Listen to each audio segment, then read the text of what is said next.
ہماری گلی میں ایک اندھا فقیر روزانہ آتا تھا جو صرف میرے گھر کے سامنے آ کر خاموش ہو جاتا تھا۔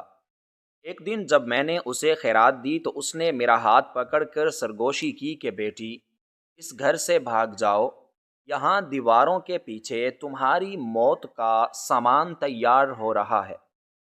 میں خوف سے کانپ اٹھی اور اپنا ہاتھ چھڑانے کی کوشش کی، مگر اس کی گرفت لوہے کی طرح مضبوط تھی۔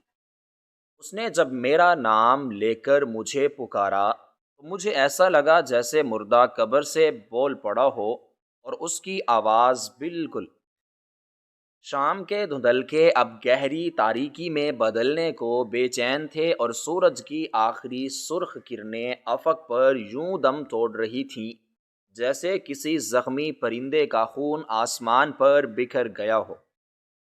شہر کے اس سب سے مہنگے اور پرسکون علاقے میں واقع میری یہ عالی شان حویلی اپنی پوری آب و تاب کے ساتھ کھڑی تھی، مگر اس کی شان و شوکت میں ایک عجیب سی ویرانی منہا تھی جو خود میرے اندر بھی اتر چکی تھی اور میری ریڑھ کی ہڈی میں سنسنی دوڑا دیتی تھی۔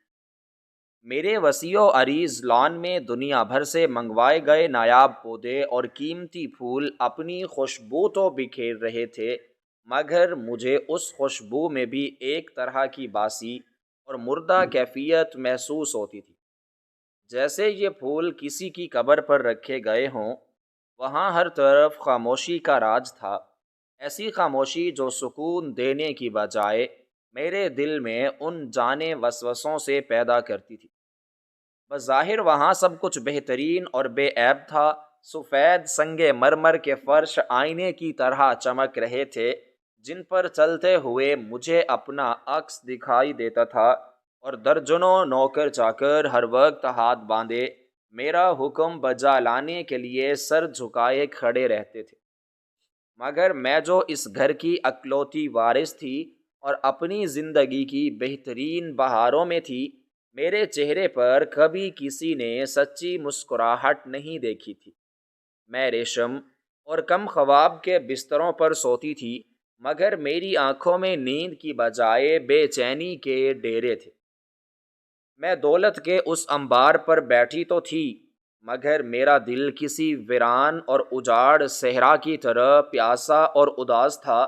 مجھے اکثر لگتا تھا کہ یہ آسمان سے باتیں کرتی اونچی دیواریں میری حفاظت کے لیے نہیں بنائی گئیں، بلکہ یہ مجھے آہستہ آہستہ نگل رہی ہیں اور میرا دم گھٹ رہا ہے، جیسے کوئی مجھے زندہ درگو کر رہا ہو۔ میں روزانہ شام کے وقت اپنے کمرے کی کھڑکی سے باہر جھانکتی تو مجھے لوہے کے دیو ہیکل دروازے کے پاس ایک ہی منظر دکھائی دیتا جو کئی مہینوں سے میرا معمول بن چکا تھا۔ ایک بوڑھا اور کمزور فقیر جس کے کپڑے میلے کچیلے اور تار تار تھے اور جس کے چہرے پر جھریوں کا جال بچھا ہوا تھا، اس کی آنکھوں پر ایک کالا موٹا چشمہ چڑھا ہوتا تھا۔ وہ خاموشی سے وہاں کھڑا رہتا تھا، نہ وہ آواز لگاتا تھا، نہ کسی سے بھیک مانگتا تھا، اور نہ ہی اندر آنے کی کوشش کرتا تھا۔ بس ایک بت کی طرح ساکت کھڑا رہتا تھا، جیسے وہ کسی عام انسان کا نہیں بلکہ وقت کا انتظار کر رہا ہو۔ میرے دل میں اس فقیر کے لیے ایک عجیب سی ہمدردی اور بے نام سا تجسس تھا، کیونکہ وہ باقی مانگنے والوں سے بالکل الگ تھا۔ اس کے چہرے پر ایک عجیب سا پر اسرار اطمینان تھا جو خود میرے پاس نہیں تھا، حالانکہ میرے پاس دنیا کی ہر نعمت موجود تھی۔ اس دن بھی معمول کے مطابق میں اپنے بھاری بھرکم اور قیمتی لباس میں ملبوس سیڑھیاں اتر کر نیچے آئی تو گھر کی فضا میں ایک عجیب سا تناؤ اور گھٹن تھی۔ ہوا بالکل تھم چکی تھی اور باغ کے پرندوں کی چہچہاہٹ بھی خاموشی ہو گئی تھی، جیسے قدرت بھی کسی آنے والے طوفان یا کسی بری خبر کا اشارہ دے رہی ہو۔ میرے قدموں کی چاپ سنگ مرمر کے فرش پر گونج رہی تھی، ٹک ٹک کی یہ آواز اس خاموشی میں کسی گھڑی کی ٹک ٹک کی طرح لگ رہی تھی جو الٹی گنتی گن رہی ہو۔ میں آہستہ آہستہ چلتی ہوئی اس بڑے سے آہنی دروازے کی طرف بڑھی جہاں وہ فقیر کھڑا تھا۔ دروازے پر تعینات وردی پوش نگہبان نے مجھے دیکھ کر مؤدبانہ سلام کیا اور دروازے کا چھوٹا حصہ کھول دیا۔ میں نے اپنے مہنگے بٹوے سے کچھ رقم نکالی اور اس فقیر کی طرف بڑھائی جو سر جھکائے ہوئے کھڑا تھا۔ اس لمحے مجھے محسوس ہوا کہ آج فضا میں کچھ مختلف ہے۔ آج اس فقیر کے کھڑے ہونے کے انداز میں ایک عجیب سی سختی اور انتباہ تھا۔ اس کے کندھے تنے ہوئے تھے اور اس کا چہرہ سپاٹ تھا۔ میں نے جیسے ہی رقم اس کے پھیلے ہوئے ہاتھ پر رکھنے کی کوشش کی تو اس بوڑھے فقیر نے اچانک بجلی کی سی تیزی سے ایک ایسی حرکت کی جس کی توقع مجھے بالکل بھی نہیں تھی۔ اس نے پیسے لینے کی بجائے میری نازک کلائی کو اپنے مضبوط اور کھردرے ہاتھ میں جکڑ لیا۔ اس کی گرفت میں اتنی طاقت اور اتنی شدت تھی کہ میری چیخ نکلتے نکلتے رہ گئی۔ میرا ہاتھ کانپ اٹھا اور دل زور زور سے سینے میں دھک دھک کرنے لگا۔ مجھے لگا کہ شاید یہ فقیر مجھے کوئی نقصان پہنچانا چاہتا ہے یا یہ پاگل ہو چکا ہے اور مجھے کھینچ کر باہر لے جانا چاہتا ہے۔ نگہبان بھی یہ غیر معمولی منظر دیکھ کر ہڑبڑا گیا اور اپنی جگہ سے ہلا تاکہ فقیر کو پیچھے دھکیل سکے، مگر اسی لمحے فقیر نے اپنا جھکا ہوا چہرہ اوپر اٹھایا اور اس کے کالے چشمے کے پیچھے چھپی نظریں میرے خوف زدہ چہرے پر جم گئیں۔ میں نے اپنا ہاتھ چھڑانے کی بھرپور کوشش کی، مگر اس بوڑھے کی گرفت کسی آہنی زنجیر کی طرح سخت تھی۔ اس لمحے مجھے لگا کہ وقت کا پہیہ تھم گیا ہے اور کائنات کی ہر چیز مدھم پڑ گئی ہے۔ صرف میرے کانوں میں اپنے دل کی بے ترتیب دھڑکن ہتھوڑوں کی طرح بج رہی تھی۔ تب اس فقیر کے خشک اور پھٹے ہوئے ہونٹ ہلے اور اس نے ایک ایسی بھاری اور سپاٹ اور پر اسرار آواز میں بات کی جو کانوں کے راستے سیدھی میری روح میں اتر گئی اور میرے وجود کو جھنجھوڑ کر رکھ دیا۔ اس نے کہا کہ اے بیٹی، اس گھر سے فوراً بھاگ جاؤ، جتنا جلدی ہو سکے نکل جاؤ یہاں سے، اس سے پہلے کہ بہت دیر ہو جائے، کیونکہ یہاں کی ان خوبصورت اور مضبوط دیواروں کے پیچھے تمہاری موت کا سامان تیار ہو رہا ہے، اور تم جسے اپنی پناہ گاہ اور جنت سمجھ رہی ہو وہ اصل میں تمہاری قبر بننے والی ہے۔ فقیر کے لہجے میں اتنا یقین، اتنی سچائی اور اتنی دہشت تھی کہ میرا خون رگوں میں برف کی طرح جمنے لگا۔ مجھے اپنے ارد گرد موجود ہر چیز اچانک اجنبی، دشمن اور خوفناک لگنے لگی۔ مجھے لگا کہ واقعی ان سجی ہوئی دیواروں سے خون ٹپک رہا ہے اور اس گھر کا ہر سایہ مجھے دبوچنے کے لیے تیار بیٹھا ہے۔ فقیر نے میرا ہاتھ جھٹکے سے پیچھے چھوڑ دیا اور دوبارہ اس طرح خاموش ہو گیا جیسے اس نے کچھ کہا ہی نہ ہو، اور دوبارہ وہ وہاں تھا ہی نہیں، مگر اس کے الفاظ میرے دماغ میں گونج رہے تھے۔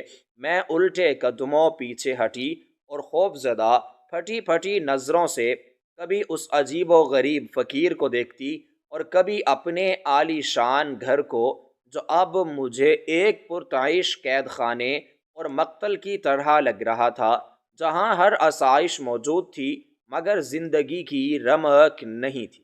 میری آنکھوں میں خوف کے مارے آنسو تیرنے لگے اور مجھے پہلی بار شدت سے احساس ہوا کہ میں جس چیز کو زندگی سمجھ رہی تھی وہ دراصل ایک دھوکہ ہے اور سراب تھا، اور یہ فقیر شاید وہ واحد انسان تھا جو مجھے سچ دکھا رہا تھا۔ ہوا ایک بار پھر چلنے لگی اور سوکھے پتے فرش پر سرسرانے لگے، جس سے ماحول مزید پر اسرار اور ڈراؤنا ہو گیا۔ میرا سانس پھول رہا تھا اور مجھے لگا کہ میرا دل سینے کی پسلیوں کو توڑ کر باہر آ جائے گا۔ یہ سب کچھ اتنا اچانک اور غیر متوقع تھا کہ میرا دماغ سن ہو چکا تھا، سوچنے سمجھنے کی صلاحیت ختم ہو گئی تھی۔ میں وہاں سے بھاگ کر اندر اپنے کمرے میں چھپ جانا چاہتی تھی، مگر میرے پاؤں منو وزنی ہو چکے تھے۔ مجھے سمجھ نہیں آ رہی تھی کہ میں کیا کروں، کس پر یقین کروں اور کس سے مدد مانگوں، کیونکہ اس گھر میں موجود ہر شخص، ہر ملازم، حتیٰ کہ میرے اپنے رشتہ دار بھی میرے لیے مشکوک ہو چکے تھے۔ فقیر کی بات میں ایک ایسی کڑوی سچائی تھی جسے میں چاہ کر بھی جھٹلا نہیں پا رہی تھی، اور یہی وہ فیصلہ کن لمحہ تھا جب میری زندگی کا رخ ہمیشہ کے لیے بدلنے والا تھا، کیونکہ میرے سامنے اب دو راستے تھے۔ یا تو میں اس خوفناک انتباہ کو نظر انداز کر کے واپس اپنی مصنوعی اور پرتعیش دنیا میں لوٹ جاؤں اور اپنی موت کا انتظار کروں، یا پھر اس انجانے خوف کا سامنا کروں اور حقیقت کی تلاش میں نکل کھڑی ہوں۔ میرے دماغ میں ہزاروں وسوسے سانپوں کی طرح سر اٹھا رہے تھے کہ آخر یہ فقیر کون ہے، اسے کیسے پتا ہے کہ میرے ساتھ کیا ہونے والا ہے، کیا وہ کوئی نجومی ہے یا کوئی جاسوس، کیا واقعی میرے اپنے ہی میرے دشمن بن چکے ہیں یا یہ کوئی اور گہری سازش ہے۔ ان ان گنت سوالوں نے مجھے ذہنی طور پر مفلوج کر دیا تھا، اور میں وہیں کھڑی کانپ رہی تھی جبکہ سورج مکمل طور پر ڈوب چکا تھا اور رات کا اندھیرا ہر چیز کو اپنی کالی چادر میں لپیٹ رہا تھا۔ اس گپ اندھیرے میں میرا وہ عالی شان گھر ایک دیو ہیکل بلا کی طرح لگ رہا تھا جو منہ کھولے مجھے نگلنے کے لیے تیار تھی، اور باہر کھڑا وہ فقیر اس اندھیرے کا واحد گواہ تھا۔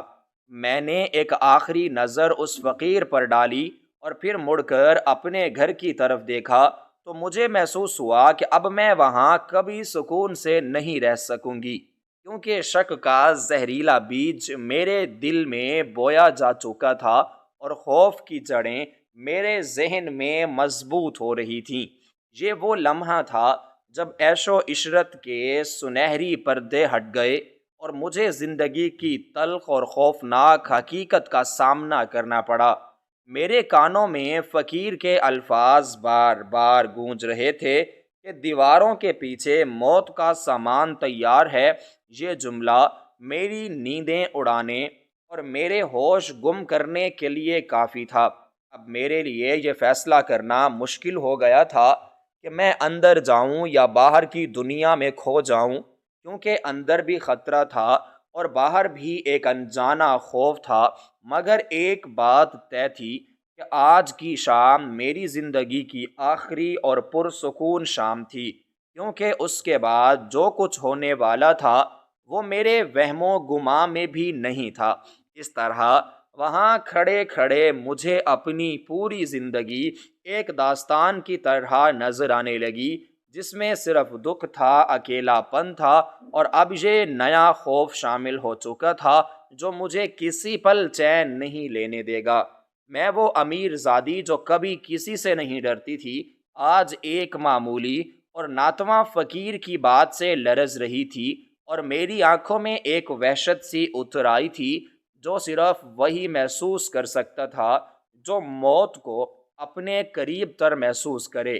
اس سارے منظر نے وہاں موجود ہوا کو بھی سوگوار اور بوجھل کر دیا تھا، اور یوں لگ رہا تھا کہ جیسے پوری کائنات میرے دکھ اور آنے والے انجام میں شریک ہے۔ میں اب نہ زندہ تھی اور نہ مردہ، بلکہ میں صرف ایک سانس لیتی ہوئی لاش بن چکی تھی، جس کے پاس سب کچھ ہوتے ہوئے بھی کچھ نہیں تھا، اور جس کے سر پر خطرے کی ننگی تلوار لٹک رہی تھی۔ یہ سب ایک ایسے ڈرامائی انداز میں ہوا کہ مجھے سنبھلنے کا موقع ہی نہ ملا، اور میں وہیں زمین پر بیٹھ گئی، کیونکہ میری ٹانگوں نے میرا بوجھ اٹھانے سے انکار کر دیا تھا۔ میرے ذہن میں صرف اندھیرا تھا، اور اس اندھیرے میں صرف ایک آواز گونج رہی تھی۔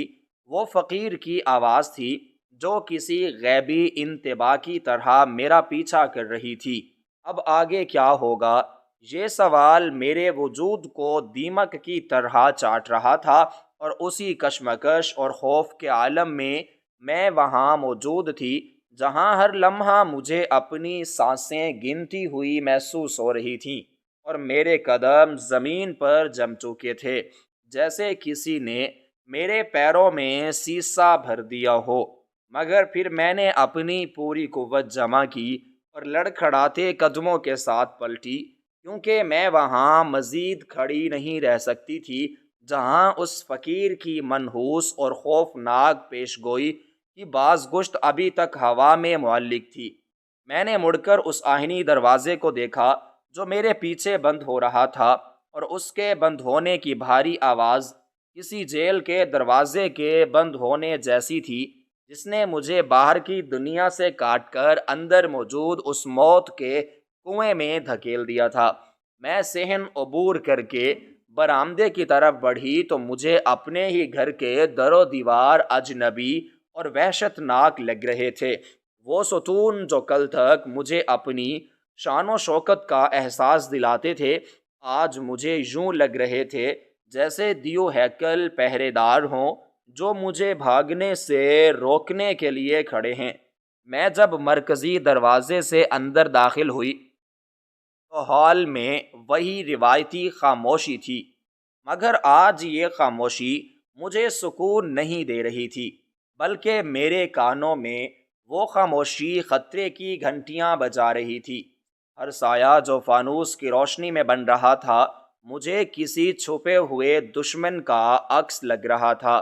میں نے تیزی سے سیڑھیاں چڑھنا شروع کیں اور میرا سانس بری طرح سے پھول رہا تھا، حالانکہ میں نے کوئی مشقت نہیں کی تھی، مگر خوف کا بوجھ میرے کندھوں پر اتنا زیادہ تھا کہ مجھے اپنا آپ گھسیٹتا ہوا محسوس ہو رہا تھا۔ راستے میں مجھے گھر کی پرانی خادمہ ملی جس نے مجھے سلام کیا، مگر میں نے اس کے سلام کا جواب دینے کی بجائے اس کی آنکھوں میں جھانکا، اور مجھے اس کی آنکھوں میں بھی ایک عجیب سی چمک دکھائی دی جو مجھے سازش لگی۔ میں سوچنے لگی کہ کیا یہ بھی ان لوگوں کے ساتھ ملی ہوئی ہے جو مجھے مارنا چاہتے ہیں؟ کیا اس گھر کا ہر فرد میری جان کا دشمن بن چکا ہے؟ میں بھاگتی ہوئی اپنے کمرے میں پہنچی اور جاتے ہی میں نے دروازے کو اندر سے مقفل کر دیا، اور پھر اس کی تسلی کرنے کے لیے کنڈی کو دوبارہ کھینچ کر دیکھا کہ وہ مضبوطی سے بند ہے یا نہیں۔ پھر میں ہانپتی ہوئی دروازے کے ساتھ لگ کر زمین پر بیٹھ گئی اور اپنے سینے پر ہاتھ رکھ کر اپنے دل کی دھڑکن کو قابو کرنے کی کوشش کرنے لگی جو کسی جنگی نگاڑے کی طرح بج رہا تھا۔ میرا کمرہ جو میری پسندیدہ پناہ گاہ تھا اور جسے میں نے دنیا بھر کی نایاب چیزوں سے سجایا تھا، آج مجھے کسی مقتل کی طرح لگ رہا تھا جہاں میری قربانی دی جانے والی تھی۔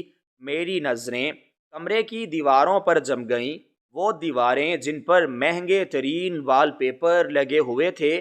مجھے لگا کہ ان کے پیچھے کچھ ہے۔ میں اٹھ کھڑی ہوئی اور دیوانوں کی طرح دیواروں کو ٹٹولنے لگی۔ میں نے اپنے کان دیواروں کے ساتھ ٹکا دیے کہ شاید مجھے کوئی ایسی آواز سنائی دے جو مجھے بتا سکے کہ موت کس راستے سے آئے گی۔ کیا ان دیواروں میں بارود چھپایا گیا ہے یا یہ دیواریں مجھ پر گرنے والی ہیں؟ فقیر نے کہا تھا کہ دیواروں کے پیچھے موت کا سامان تیار ہے۔ اس جملے نے میرے دماغ کا توازن بگاڑ دیا تھا۔ میں کبھی کھڑکی کی طرف بھاگتی اور پردہ ہٹا کر باہر دیکھتی جہاں گپ اندھیرا تھا، اور کبھی بستر کے نیچے جھانکتی کہ کہیں کوئی وہاں چھپا تو نہیں بیٹھا۔ مجھے اپنی ہی پرچھائی سے ڈر لگ رہا تھا۔ وقت رینگ رینگ کر گزر رہا تھا اور ہر گزرتا لمحہ میرے خوف میں اضافہ کر رہا تھا۔ پھر دروازے پر دستک ہوئی اور میں اچھل پڑی۔ میری چیخ نکلتے نکلتے رہ گئی۔ باہر سے ملازمہ کی آواز آئی کہ بی بی جی، رات کا کھانا لے آئیے۔ میں نے کانپتی ہوئی آواز میں اسے منع کرنا چاہا، مگر پھر مجھے خیال آیا کہ اگر میں نے کھانا نہ کھایا تو میں کمزور پڑ جاؤں گی اور مقابلہ نہیں کر سکوں گی۔ میں نے بامشکل دروازہ کھولا اور وہ ٹرے اندر رکھ کر چلی گئی۔ میں نے دوبارہ دروازہ بند کیا اور کھانے کی میز کے پاس کھڑی ہو کر ان لذیذ کھانوں کو دیکھنے لگی جن کی خوشبو کل تک مجھے بھوک کا احساس دلاتی تھی، مگر آج ان کھانوں سے مجھے سڑے ہوئے گوشت کی بو آ رہی تھی۔ میرے ذہن میں وہ خیال آیا کہ کہیں اس کھانے میں زہر تو نہیں ملا ہوا۔ فقیر کی بات سچ ہو سکتی ہے، موت کا سامان تیار ہے، شاید وہ سامان یہ کھانا ہی ہو۔ میں نے ایک نوالہ اٹھایا مگر میرے ہاتھ کانپ رہے تھے اور میں اسے منہ تک نہ لے جا سکی۔ میں نے وہیں کھڑے کھڑے پوری ٹرے اٹھائی اور اسے باتھ روم میں لے جا کر کموڈ میں بہا دیا، کیونکہ مجھے یقین ہو چلا تھا کہ اس گھر کا پانی اور دانہ اب میرے لیے نہیں ہے۔ بھوک سے میرے پیٹ میں مروڑ اٹھ رہے تھے، مگر خوف کی شدت بھوک سے زیادہ تھی۔ رات گہری ہوتی جا رہی تھی اور میں بستر پر بیٹھ کر اپنے گھٹنوں کے گرد بازو لپیٹ کر خود کو سمیٹتے ہوئے تھی۔ میری آنکھیں کھلی تھیں اور میں پلک چپکنے سے بھی ڈر رہی تھی کہ کہیں میری آنکھ بند ہو اور موت مجھے دبوچ لے کر کمرے میں لگی قدیم گھڑی کی ٹک ٹک مجھے ہتھوڑوں کی طرح لگ رہی تھی۔ 1 2 3 رات کے پہر بیت رہے تھے اور میری حالت غیر ہوتی جا رہی تھی۔ مجھے کمرے کی چھت نیچے آتی ہوئی محسوس ہو رہی تھی۔ مجھے لگ رہا تھا کہ یہ خوبصورت فانوس ابھی گر جائے گا اور مجھے کچل دے گا۔ میں نے اٹھ کر کمرے کی تمام لائٹس جلا دیں، کیونکہ اندھیرے میں مجھے چیزیں حرکت کرتی ہوئی دکھائی دے رہی تھیں، لیکن روشنی میں خوف اور بھی واضح ہو گیا تھا۔ میری قیمتی پینٹنگز میں بنے ہوئے چہرے مجھے گھورتے ہوئے محسوس ہو رہے تھے اور ان کی مسکراہٹیں مجھے شیطانی لگ رہی تھیں۔ میں نے اپنے کانوں پر ہاتھ رکھ لیے تاکہ میں اس خاموشی کو جان نہ سکوں جو چیخ چیخ کر مجھے کہہ رہی تھی کہ بھاگ جاؤ۔ میں نے سوچا کہ میں کس سے بات کروں، کسے بلاؤں۔ میرے والدین تو کب کے جا چکے تھے اور اب اس بڑی حویلی میں اکیلی تھی اور میرے ارد گرد صرف دولت کے انبار تھے جو میری جان نہیں بچا سکتے تھے۔ میں نے اپنا فون اٹھایا کہ پولیس کو کال کروں، مگر پھر میں رک گئی۔ میں انہیں کیا کہوں گی کہ ایک فقیر نے مجھے کہا ہے کہ میں مرنے والی ہوں؟ وہ مجھے پاگل سمجھیں گے اور شاید مجھے ہی کسی پاگل خانے میں بند کر دیں۔ یہ سوچ کر میں نے فون ایک طرف پھینک دیا۔ مجھے سمجھ آ گیا تھا کہ اپنی جنگ مجھے خود لڑنی ہوگی۔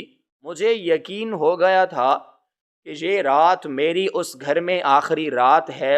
اگر میں زندہ بچ گئی تو صبح کا سورج نہیں دیکھ پاؤں گی۔ یہ وہم نہیں تھا، یہ یقین تھا۔ اس فقیر کی کالی اینک کے پیچھے چھپی آنکھوں نے مجھے دیکھا تھا۔ اچانک مجھے فرش کے نیچے سے کچھ سرگوشیاں سنائی دینے لگیں۔ میرا وہم اپنی انتہا پر پہنچ چکا تھا۔ میں نے زمین پر کان لگا دیے، مگر وہاں خاموشی تھی۔ یہ آوازیں میرے دماغ کے اندر تھیں جو مجھے پاگل کر رہی تھیں۔ میں اٹھ کر آئینے کے سامنے کھڑی ہوئی تو مجھے اپنا چہرہ پہچانا نہیں گیا۔ میری آنکھوں کے نیچے گہرے سیاہ حلقے پڑ چکے تھے اور میرا رنگ ہلدی کی طرح زرد ہو چکا تھا۔ میں وہ لڑکی نہیں رہی تھی جو کل تک غرور سے چلتی تھی۔ میں ایک ڈری ہوئی ہرنی کی طرح تھی جسے شکاری نے گھیر لیا ہو۔ میں نے فیصلہ کر لیا کہ مجھے یہاں سے نکلنا ہوگا ابھی اور اسی وقت، کیونکہ صبح کا انتظار موت کا انتظار تھا۔ میں نے الماری کھولی اور ایک چھوٹا سا بیگ نکالا۔ میرے ہاتھ کانپ رہے تھے۔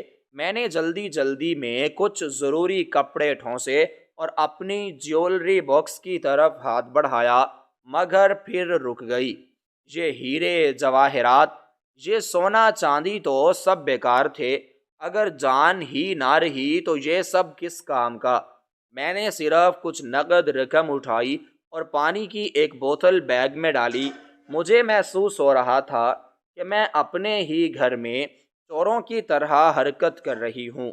میں نے جوتے تبدیل کیے اور ایسے جوتے پہنے جن سے آواز پیدا نہ ہو۔ میرا دل اتنی زور سے دھڑک رہا تھا کہ مجھے ڈر تھا کہ اس کی آواز باہر پہرے دار جو کھڑے ہیں وہ نہ سن لے۔ میں نے کمرے کی بتی بجھائی اور آہستہ سے دروازہ کھولا۔ باہر راہداری میں گپ اندھیرا تھا اور سناٹا ایسا تھا کہ سوئی گرنے کی آواز بھی دھماکے جیسی لگتی۔ میں نے ایک قدم باہر نکالا تو مجھے لگا کہ میں نے کسی دلدل میں پاؤں رکھ دیا ہے۔ ہر طرف سایوں کا راج تھا۔ میں دیوار کے ساتھ لگ کر آہستہ آہستہ چلنے لگی۔ میری نظریں چاروں طرف گھوم رہی تھیں کہ کہیں کوئی چھپا ہوا تو نہیں۔ میں سیڑھیوں کے پاس پہنچی تو مجھے نیچے ہال میں کسی کے چلنے کی آہٹ محسوس ہوئی۔ میرا دم خشک ہو گیا۔ میں وہیں سیڑھیوں کے ستون کے پیچھے جا کے چھپ گئی اور اپنی سانس روک لی۔ میری آنکھیں اندھیرے میں دیکھنے کی کوشش کر رہی تھیں۔ تھوڑی دیر بعد ایک سایہ گزر گیا۔ وہ شاید رات کی ڈیوٹی پر مامور کوئی گارڈ تھا۔ جب یقین ہو گیا کہ راستہ صاف ہے تو میں بلی کی طرح دبے پاؤں سیڑھیاں اترنے لگی۔ ایک ایک سیڑھی اترنا مجھے ایک پہاڑ عبور کرنے جیسا لگ رہا تھا۔ لکڑی کی سیڑھیوں کی چرچراہٹ مجھے خوفزدہ کر رہی تھی۔ آخر کار میں نیچے ہال میں پہنچ گئی۔ اب اصل امتحان مرکزی دروازے تک پہنچنا تھا جو بند تھا اور وہاں چوکیدار موجود ہوتا تھا۔ میں نے پچھلے دروازے سے نکلنے کا فیصلہ کیا جو کچن کی طرف سے باغ میں کھلتا تھا۔ میں کچن کی طرف بڑھی۔ وہاں موجود برتنوں کی چمک بھی مجھے ڈرا رہی تھی۔ میں نے آہستگی سے کچن کا دروازہ کھولا جس نے ہلکی سی آواز دی۔ میں وہیں جم گئی اور کچھ دیر انتظار کیا۔ جب کوئی نہیں آیا تو میں باہر نکل گئی۔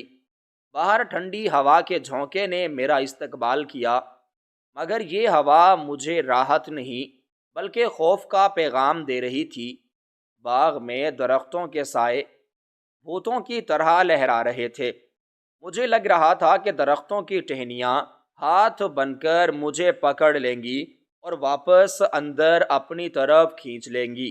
میں جھاڑیوں کی اوٹ میں چھپتی ہوئی پیچھے کی دیوار کی طرف بڑھی جو اتنی اونچی نہیں تھی، اور اس کے ساتھ ایک پرانا درخت تھا جس کے ذریعے میں باہر نکل سکتی تھی۔ گھاس پر شبنم تھی جس نے میرے جوتے بھگو دیے تھے اور کیچڑ کی وجہ سے میں پھسل بھی رہی تھی، مگر رکنے کا سوال ہی پیدا نہیں ہوتا تھا۔ میرے پیچھے وہ عالی شان گھر کھڑا تھا جو اب مجھے ایک بھوت بنگلہ لگ رہا تھا جس کی کھڑکیوں سے اندھیرا جھانک رہا تھا۔ مجھے لگا کہ ان کھڑکیوں کے پیچھے سے ہزاروں آنکھیں مجھے دیکھ رہی ہیں اور کوئی کہہ رہا ہے کہ تم بچ کر نہیں جا سکتی۔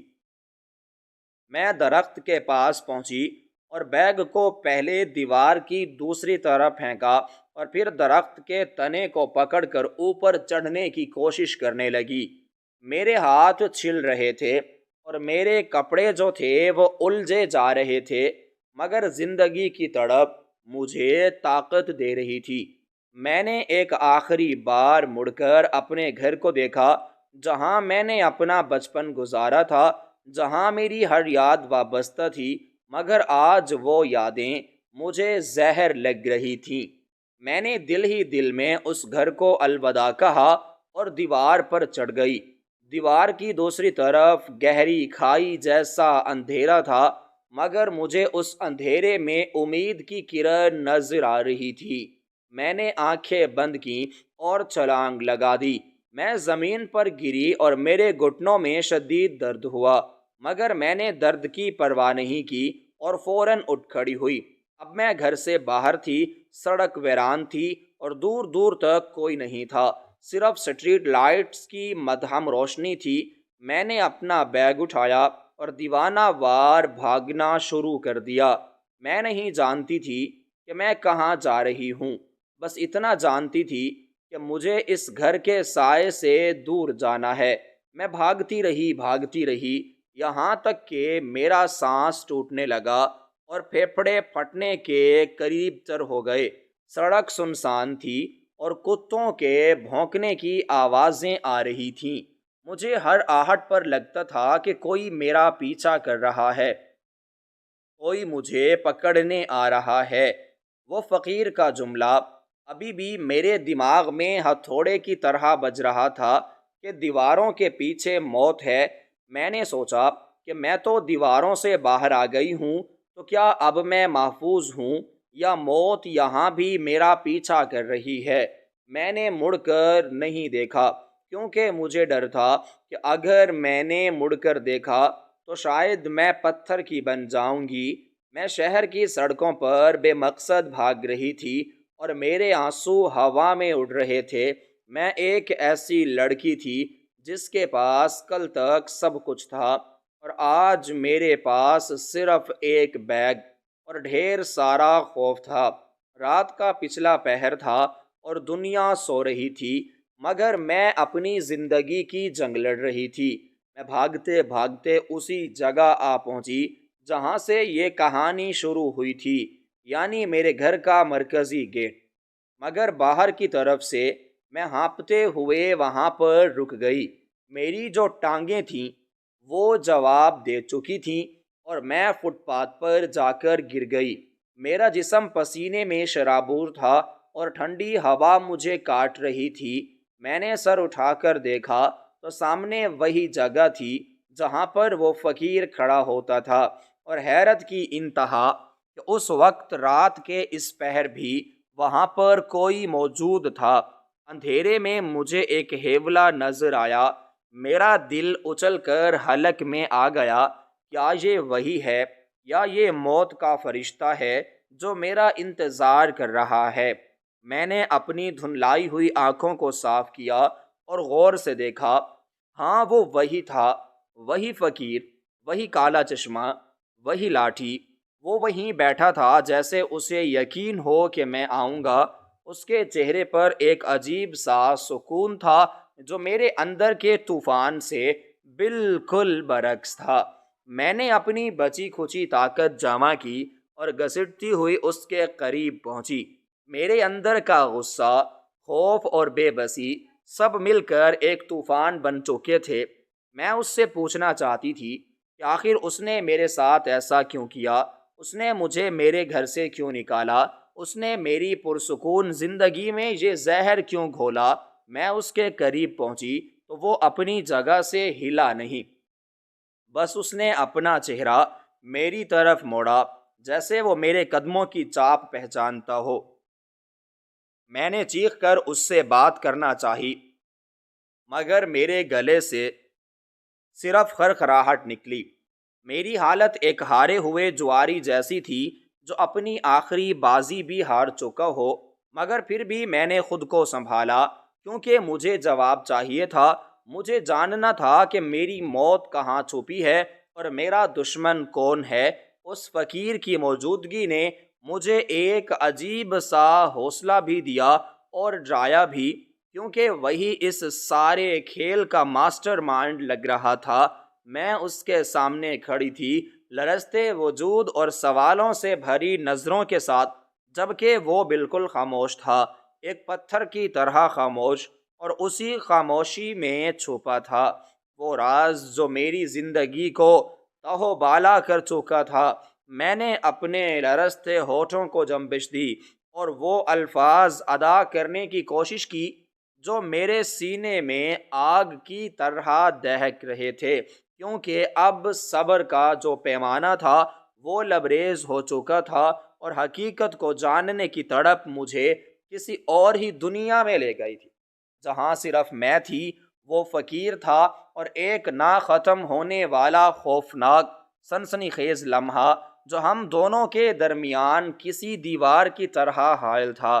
وہ ابھی تک اسی طرح خاموش بیٹھا تھا جیسے اسے میری موجودگی کا علم ہی نہ ہو، یا جیسے وہ پہلے سے جانتا تھا کہ میں آؤں گی۔ اس کے چہرے پر ایک عجیب سا سکون تھا جو میرے اندر کے طوفان کا مذاق اڑا رہا تھا۔ میں نے اپنی مٹھیوں کو بھینچ لیا اور پوری طاقت سے چلائی کہ بولو، اب خاموش کیوں ہو؟ بتاؤ مجھے کہاں ہے میری موت، کون ہے میرا دشمن جو مجھے مارنا چاہتا ہے؟ میں اپنا گھر بار چھوڑ کر سڑک پر آ گئی ہوں صرف تمہاری وجہ سے۔ اب بتاؤ کہ وہ دیواریں کیوں مجھے کھانے کو دوڑ رہی تھیں، اور وہ موت کا سامان کہاں ہے جس کا تم نے ذکر کیا تھا؟ میری آواز رات کے سناٹے میں کسی دھماکے کی طرح گونجی، اور میرے آنسو میرے گالوں پر بہنے لگے۔ میں اسے جھنجھوڑنا چاہی، مگر اسی لمحے اس فقیر نے ایسی حرکت کی جس نے مجھے وہیں پر ہی پتھر کا بنا دیا۔ وہ اپنی جگہ سے آہستہ سے اٹھا، مگر اس کے اٹھنے میں وہ کمزوری اور ناتوانی نہیں تھی جو میں روز دیکھتی تھی۔ وہ سیدھا کھڑا ہو گیا اور اس کا قد مجھ سے کافی اونچا تھا۔ اس نے اپنے چہرے پر ہاتھ رکھا اور وہ کالا چشمہ جو اس کی پہچان تھا اسے اتار کر اپنے ہاتھ میں پکڑ لیا۔ میں حیرت اور صدمے سے اپنی آنکھوں کو پھاڑے اسے دیکھ رہی تھی، کیونکہ چشمہ ہٹتے ہی جو آنکھیں میرے سامنے تھیں وہ کسی نابینا کی بے نور آنکھیں نہیں تھیں، بلکہ وہ روشن چمکدار اور گہری آنکھیں تھیں جن میں بلا کی ذہانت اور سنجیدگی تھی۔ وہ اندھا نہیں تھا، یہ سب ڈرامہ تھا، دھوکہ تھا، فریب تھا، اور میرا دماغ چکراتا گیا اور مجھے لگا کہ زمین میرے پیروں تلے سے نکل گئی ہے۔ میں نے لڑکھڑاتے ہوئے پوچھا کہ تم دیکھ سکتے ہو، تم اندھے نہیں ہو، تو یہ سب کیا تھا؟ تم نے مجھ سے جھوٹ کیوں بولا، مجھے کیوں ڈرایا؟ وہ فقیر جو اب فقیر نہیں لگ رہا تھا، بلکہ اس کا انداز کسی پڑھے لکھے اور باوقار شخص جیسا تھا۔ اس کے ہونٹوں پر ایک دھیمی اور پرمعنی مسکراہٹ ابھری۔ اس نے میری آنکھوں میں آنکھیں ڈال کر بڑے ٹھہراؤ اور نرمی سے کہا کہ ہاں بیٹی، میں اندھا نہیں ہوں اور نہ ہی میں کوئی بھکاری ہوں۔ میں تو صرف تمہیں وہ دکھانا چاہتا تھا جو تم اپنی کھلی آنکھوں سے بھی نہیں دیکھ پا رہی تھی۔ تم پوچھتی ہو کہ تمہاری موت کہاں ہے اور تمہارا دشمن کون ہے، تو سن لو کہ تمہاری موت ان اینٹوں اور پتھروں کی دیواروں میں نہیں چھپی تھی، اور نہ ہی کوئی انسان تمہارا دشمن ہے۔ تمہارا اصل دشمن تمہاری اپنی ذات کے اندر چھپا ہوا وہ آرام اور سہولت پسندی تھی جس نے تمہیں ایک زندہ لاش بنا دیا تھا۔ میں نے جسمانی موت کی بات نہیں کی تھی، میں نے تمہارے خوابوں کی موت کی بات کی تھی، میں نے تمہاری صلاحیتوں کی موت کی بات کی تھی جو اس عالی شان گھر کی نرم و گداز زندگی میں دیمک زدہ ہو رہی تھیں۔ یہ سن کر مجھے لگا کہ کسی نے میرے منہ پر تماچا مارا ہو۔ میں ہکا بکا رہ گئی، اور یہ بات سن کر مجھے اپنے کانوں پر یقین نہیں آ رہا تھا۔ وہ شخص بولتا جا رہا تھا اور اس کا ہر لفظ میرے دل پر نشتر کی طرح لگ رہا تھا، مگر ساتھ ہی ساتھ میرے ذہن کے بند دریچے بھی کھول رہا تھا۔ اس نے کہا کہ دیکھو اپنی حالت، تم ایک صحت مند اور ذہین لڑکی ہو جس کے پاس دنیا کی ہر نعمت ہے، مگر تم نے اپنی زندگی کا مقصد صرف کھانا پینا اور سونا بنا لیا تھا۔ تم اس سونے کے پنجرے میں قید ہو کر اپنی اڑان بھول چکی تھی۔ تم نے کبھی باہر کی دنیا کی دھوپ اور سختیاں نہیں دیکھیں، اس لیے تم اندر سے کھوکھلی ہو چکی تھیں۔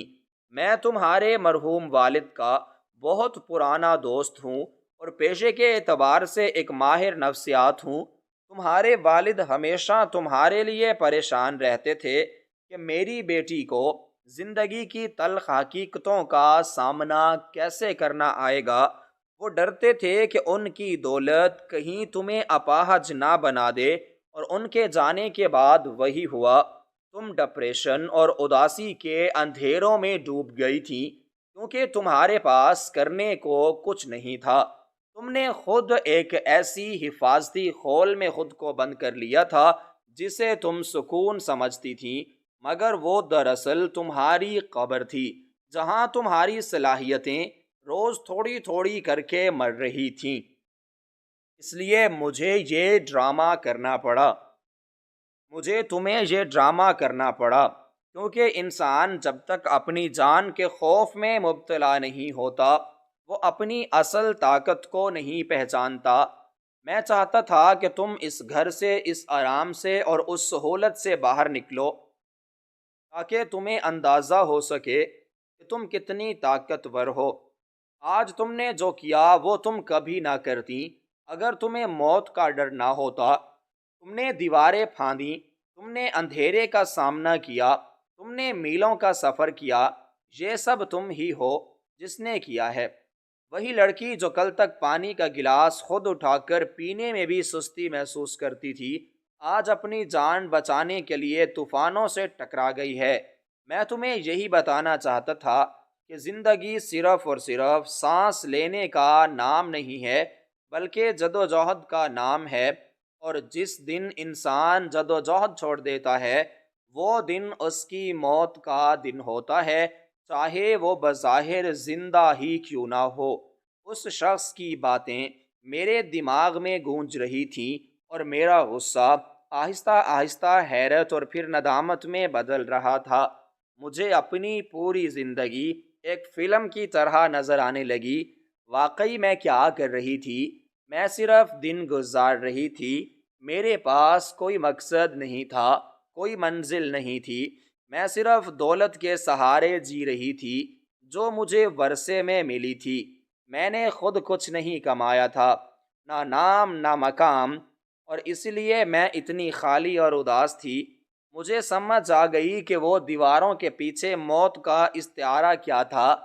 وہ دیواریں میری اپنی بنائی ہوئی حدیں تھیں، وہ میرا کمفرٹ زون تھا جہاں میں خود کو محفوظ سمجھتی تھی، مگر وہی جگہ مجھے ختم کر رہی تھی۔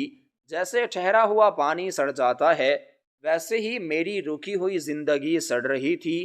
میرے آنسو تھم گئے اور میری آنکھوں میں ایک نئی چمک پیدا ہوئی۔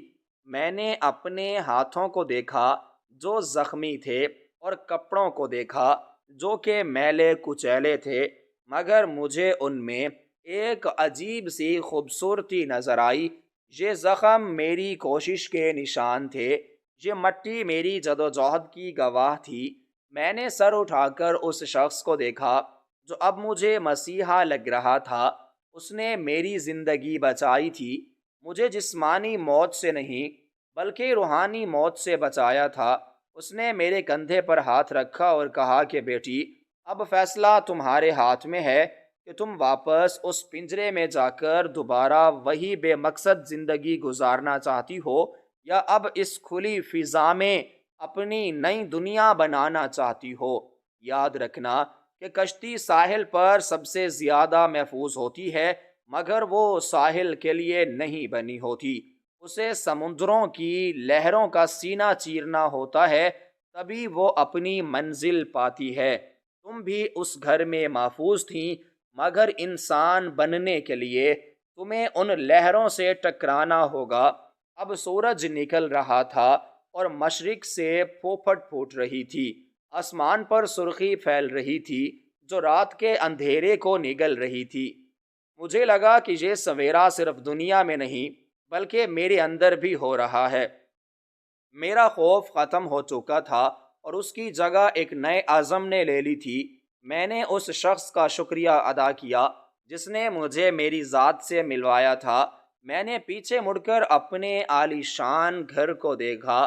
اب وہ مجھے بھوت بنگلہ یا مقتل نہیں لگ رہا تھا، بلکہ وہ صرف ایک عمارت تھی، اینٹ اور پتھر کی عمارت جس کی اب مجھے قید نہیں چاہیے تھی۔ میں سمجھ گئی تھی کہ اصل سکون آرام میں نہیں بلکہ تھکاوٹ میں ہے، وہ تھکاوٹ جو کسی مقصد کو پانے کے بعد ہوتی ہے۔ میں نے فیصلہ کر لیا تھا کہ میں واپس جاؤں گی، مگر اب وہ پرانی لڑکی بن کر نہیں جو ڈرپوک اور سست تھی، بلکہ ایک ایسی لڑکی بن کر جو اپنی زندگی کی خود مالک ہوگی۔ میں اپنی دولت کو اپنی زنجیر نہیں بننے دوں گی بلکہ اسے دوسروں کی بھلائی اور اپنی ترقی کے لیے استعمال کروں گی۔ میں نے محسوس کیا کہ میرا بیگ جو مجھے بہت زیادہ بھاری لگ رہا تھا اب پھول کی طرح ہلکا ہو گیا تھا۔ کیونکہ میرے کندھوں سے خوف کا بوجھ اتر چکا تھا۔ میں نے لمبی سانس لی اور صبح کی تازہ ہوا کو اپنے پھیپھڑوں میں بھرا۔ اس ہوا میں آزادی کی خوشبو شامل تھی۔ میں نے اس بزرگ سے کہا کہ آپ کا بہت زیادہ شکریہ کہ آپ نے مجھے جگا دیا۔ اگر آپ آج مجھے دھکا نہ دیتے تو میں شاید پوری زندگی ہی سوتے ہوئے میں گزار دیتی، اور مرنے کے بعد مجھے پتہ چلتا کہ میں تو کبھی زندہ تھی ہی نہیں۔ یہ سبق بہت سخت تھا مگر بہت زیادہ ضروری تھا۔ اب میں بھاگوں گی نہیں بلکہ دوڑوں گی اپنی منزل کی طرف، اپنے خوابوں کی طرف، اور اب کوئی دیوار مجھے روک نہیں سکے گی۔ وہ بزرگ مسکرائے اور انہوں نے مجھے ڈھیر ساری دعائیں دیں۔ میں نے وہاں کھڑے کھڑے عہد کیا کہ اب میری زندگی کی کتاب کا نیا باب شروع ہوگا، جس کا عنوان خوف نہیں بلکہ امید اور محنت ہوگا۔ یہ کہانی جو ایک خوفناک موڑ سے شروع ہوئی تھی اب ایک خوبصورت انجام کی طرف بڑھ رہی تھی، اور مجھے یقین تھا کہ آنے والا کل میرا ہوگا، کیونکہ میں نے اپنی سب سے بڑی دشمن کو شکست دے دی تھی، اور وہ دشمن میرا اپنا ڈر اور میری اپنی کاہلی تھی۔ سڑک پر اب ٹریفک کی اکا دکا کار کی آوازیں آنے لگی تھیں اور شہر جاگ رہا تھا، مگر میں جانتی تھی کہ اس شہر میں سب سے زیادہ بیدار اس وقت میں ہوں، کیونکہ میری روح جاگ چکی تھی۔ میں نے آسمان کی طرف دیکھا اور خدا کا شکر ادا کیا کہ اس نے مجھے یہ موقع دیا۔ میں نے اپنے آنسو پونچھے اور ایک نئی مسکراہٹ کے ساتھ پہلا قدم بڑھایا۔ یہ قدم واپسی کا نہیں تھا بلکہ یہ قدم ایک نئے سفر کا آغاز تھا، ایک ایسا سفر جس میں کانٹے تو ہوں گے مگر اب میں کانٹوں سے ڈرنے والی نہیں تھی، کیونکہ میں جان گئی تھی کہ پھول انہی کانٹوں کے درمیان کھلتے ہیں، اور زندگی وہیں جنم لیتی ہے جہاں انسان اپنے خوف کی دیواروں کو گرا کر باہر نکلتا ہے۔ وہ شخص وہیں کھڑا مجھے جاتے ہوئے دیکھ رہا تھا، اور مجھے لگا کہ جیسے میرے والد آسمان سے مجھے دیکھ کر مسکرا رہے ہوں گے کہ ان کی بیٹی آخرکار اپنے پیروں پر کھڑی ہو گئی ہے۔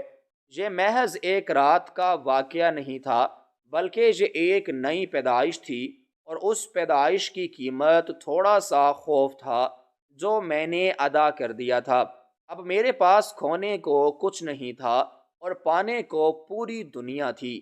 میں چلتی گئی اور سورج کی روشنی میرے راستے کو روشن کرتی گئی، اور میں نے دل ہی دل میں عہد کیا اور کہا کہ الوداع اے خوف اور خوش آمدید اے زندگی۔ اب میں تیار ہوں ہر چیلنج کے لیے، ہر مشکل کے لیے، کیونکہ میں جان گئی ہوں کہ اصل طاقت جسم میں نہیں ارادے میں ہوتی ہے، اور میرا ارادہ اب چٹان کی طرح مضبوط ہو چکا تھا۔ اور یوں ایک بے مقصد زندگی کا اختتام ہوا اور ایک با مقصد زندگی کا آغاز ہوا، جس میں اب کوئی دیوار حائل نہیں ہو سکتی تھی۔